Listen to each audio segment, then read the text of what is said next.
No ano de 1882, em Lisboa, no jornal português Diário da Manhã, nos meses de junho e julho desse ano de 1882, começou a passar uma novela de um autor que mandava os textos de Angola, e essa novela é esta, chamada Ngamuturi. Ngamuturi significa em quimbundo Senhora Viúva. Ngamuturi. O autor era Alfredo Troni. A novela chegava de Luanda e descreve a sociedade de Luanda naquele tempo. 1882. O mesmo ano em que, como já vimos, Francisco António Pinto, no Palácio do Governo, assessorava o governador Ferreira do Amaral, preparando o Tratado de Simulambuco daí a 3 anos, 1885. O mesmo ano em que Portugal negociava com a Inglaterra o Tratado do Zaire, o malogrado Tratado do Zaire, que acabou por ficar sem efeito. Veremos isso noutra ocasião. O mesmo ano, 1882, o mesmo ano em que se desenrola a ação do romance Wanga de Oscar Ribas, no então Moceque do Casuno, que mais tarde viria a ser o Parque das Chaves. Aqui é a Rua do Casuno e vamos virar à esquerda para o Beco do Casuno.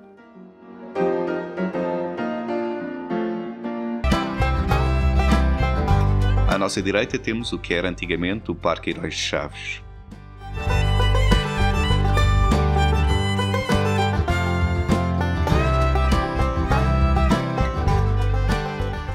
Portanto, temos Luanda nesta situação e, em Lisboa, são publicados em fascículos esta novela, que só em 1973 viria a ter edição em livro, de Alfredo Troni. Quem era Alfredo Troni? Já me desafiaram há um ano atrás, numa live, numa conferência ao vivo, online, que eu tive todo o gosto em fazer, a convite da Academia Angolana de Letras. Eu fui desafiado para dizer se Alfredo Troni era ou não um autor angolano. Era ou não um escritor angolano. Quem era Alfredo Troni? Era um escritor português ou era um escritor angolano?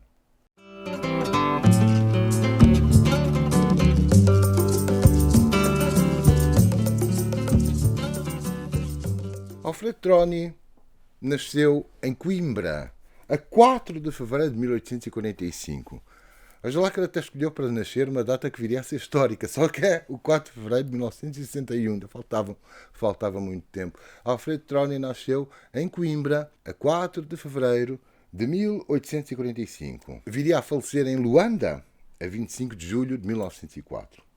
Em Coimbra, Alfredo Troni viria a ser estudante de Coimbra, onde se licenciou em Direito no ano letivo de 1866-1867, e um pormenor que é apurado por Mário António, que foi quem veio a prefaciar esta edição, que é uma edição, como já disse há pouco, que só vem a ocorrer em 1973, a um ano do 25 de Abril, mas neste prefácio de Mário António, este estudo que Mário António Fernandes de Oliveira faz no início desta edição, nós ficamos a saber que Alfredo Troni só tardiamente é que usaria o apelido Troni, porque ele era filho de pais incógnitos, segundo os registros. Até se licenciar em Direito, ele utilizou o apelido Vasques, que possivelmente seria o sobrenome da sua mãe. O pai, José Adolfo Troni, era um estudante de Coimbra quando teve este filho, e era lente de Coimbra, docente de Coimbra, no tempo em que o próprio Alfredo Troni andava a estudar Direito. Só depois do filho se licenciar é que o pai o terá autorizado a usar o nome Troni, ou seja, depois de 1867. No entretanto, passam-se outros factos que Mário António nos dá conhecimento extremamente interessantes. Entretanto, também temos informação que o pai de Alfredo Troni terá sido testemunha abonatória, embora em vão, durante o julgamento de José Cardoso Vieira de Castro. José Cardoso Vieira de Castro era um estudante de Coimbra, por acaso contemporâneo do próprio Alfredo Troni, amigo pessoal de Camilo Castelo Branco, só que José Cardoso Vieira de Castro veio a assassinar a sua própria esposa, o que lhe valeu uma condenação de degredo para Angola, que viria a inspirar essa de Queiroz para o romance A Tragédia da Rua das Flores. Mas José Cardoso Vieira de Castro José Cardoso Vieira de Castro é enviado como degradado para Angola, onde vem a morrer, onde vive apenas durante uns meses, cerca de um ano, vem a morrer de tifo em 1872. Ele já não se vai cruzar em Luanda, ele morre em Luanda, mas já não se vai cruzar em Luanda com Alfredo Troni. Porquê? Porque Alfredo Troni, de facto, quando acaba o curso, ele segue para, como dizia genericamente no tempo, segue para a África, mas ainda não para Luanda. Antes de vermos o percurso de Alfredo Troni, vamos ver como é que ele era descrito. E há uma descrição dele, há uma fotografia dele que é a única que conhecemos e que constava, deve constar ainda, da Biblioteca Municipal de Luanda, portanto, que atualmente está no edifício do Governo Provincial de Luanda, a Mutamba, e que vai aparecer aqui ao lado. Portanto, é a única imagem que conhecemos dele. Ela vai aparecer aqui, vai ficar aqui fixa a olhar. O Guilherme vai pô-la em grande. Mas desafio-vos a comparar esta imagem com um retrato que é descrito dele em 1882, num artigo do Diário da Manhã de Lisboa, como introdução à novela Ngamuturi. E Troni é descrito nestes termos. Comparem lá com a imagem. A fronte, elegante e ampla, emoldurada em finos cabelos loiros ligeiramente anelados, sobre as sobrancelhas, fartas e acentuadas, que a mais ligeira impressão moral encrespa. Os olhos grandes e azuis claros, assombrados por longas pestanas que velam um pouco a luz vivíssima do olhar, têm uma vaga melancolia que o sorriso quase constante da sua boca sensual e francamente irónica, sob um fino bigode louro, sombride, contradiz logo. O sol dos trópicos e o ar vivo do mar largo nas longas viagens têm-lhe dado ao rosto uns tons quentes de ouro fulvo.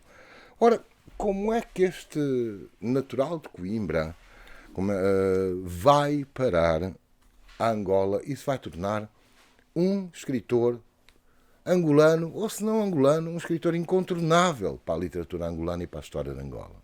Ora, em 1867, logo que acaba o curso de Direito, Alfredo Troni segue primeiro para São Tomé, onde foi secretário-geral da província. São Tomé, em 1867, já era uma província ultramarina portuguesa, à luz das disposições da Carta Constitucional, não é? Portanto, a Carta Constitucional, como é sabido, em 1826 é que institui as chamadas províncias ultramarinas. Mas vai desembarcar em Angola em 1873. Inicialmente, ele era licenciado em Direito, inicialmente ele exerce as funções de juiz de Direito em Benguela. 1873, reparem que o outro tinha falecido em 1872. Mas, portanto, ele exerce as funções de juiz de Direito em Benguela, mas depressa vai para Luanda. Ele vai para Luanda ainda no ano de 1873. A Ngamuturi, que é de 1882, ele está já em Luanda há quase uma década. Mas em 1873, a função que ele vai exercer em Luanda é de curador dos serviçais. Reparem, eu recentemente até fiz um episódio sobre o Francisco António Pinto, em que Francisco António Pinto, também ele um jurista licenciado em Coimbra, colega porventura de Alfredo Troni, exerce a função de curador dos colonos. Troni exerce a função de curador dos serviçais em Luanda. Quem são estes serviçais? Estamos em 1873, ou seja, estamos à véspera de 1875. Ora, em 1875, a 29 de abril de 1875, houve o decreto de Andrade Corvo em que é abolida a escravatura. Não é o tráfico de escravos, que esse teoricamente já estava abolido, mas embora houvesse casos de tráfico clandestino. É a escravatura. Ora, isso acontece e se leva a que em Luanda os antigos escravos tenham o estatuto de libertos. Alguns deixam de servir os seus próprios amos, mas outros e outras, nomeadamente, sobretudo jovens, raparigas jovens, mas também rapazes, mas mais raparigas, são os chamados moleques e molecas, ou seja, as moças ou os moços de recados, que trabalham para os seus... Mas que ele depois irá usar isto na novela Ngamuturi. A Ngamuturi, a Ngandresa, também vai ter molecas e moleques. Ora, o Troni vai, na qualidade de curador destes serviçais, na verdade, já não se chamam escravos, agora chamam-se serviçais, ou libertos, ou moleques, que vem do quimbundo, moleque, não é? Servidor ou serviçal, ele vai ser o curador destes serviçais e vai contactar com muita desta gente que, entretanto, vai viver para os moceques. Os moceques, como é sabido, que já estão a entrar em Luanda. A cidade de Luanda, a cidade colonial de Luanda, já é marcada pela tríade, por aquele triângulozinho que vai Fortaleza de São Miguel, Convento de São José, que já está a transformar-se no que virá a ser o Hospital Maria Pia no fim do século, e Igreja da Nazaré, mas a cidade já está a ser esventrada por moceques, conforme podemos ver na Carta de Luanda de Pereira Dutra.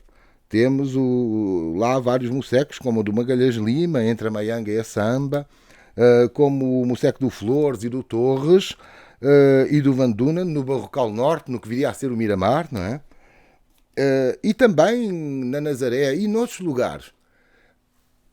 Segundo Pedro Félix Machado, sabemos que já existe um moceque no Morro da Samba e também no Morro da Maianga, o chamado Morro da Maianga, onde virão a estar precisamente muitos destes moleques. Se formos ler, se ficará para outro dia vermos as cenas da África do Pedro Félix Machado, esse nativista, falecido só em 1907, mas que ele fala dos moleques e molecas e quimbaris também que vivem no Morro da Maianga e da Samba. Ora, o Alfredo Trónio vai contactar com essa gente toda.